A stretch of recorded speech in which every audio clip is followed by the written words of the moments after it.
Together, we pay tribute to the 1 million people who were murdered in just 100 days in 1994, the overwhelming majority Tutsi, but moderate Hutu and others who oppose the genocide too. We honor their memory.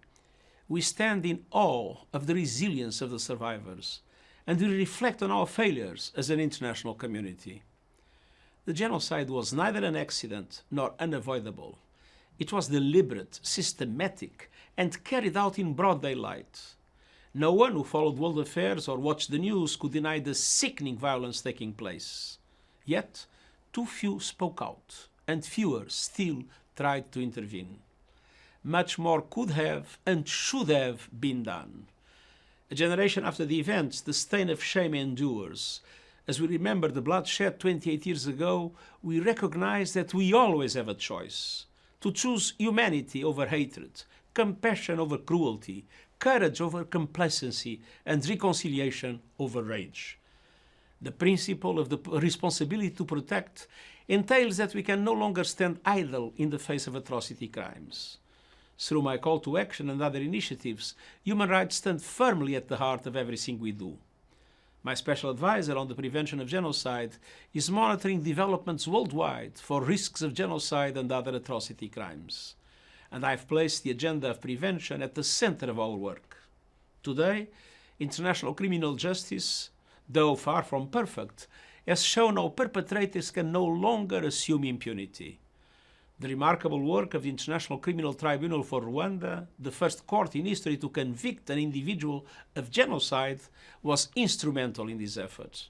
And it has demonstrated how justice is indispensable for sustainable peace.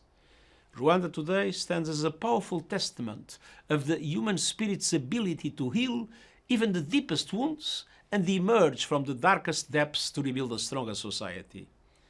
After having suffered unspeakable gender-based violence, women today hold 60% of parliamentary seats.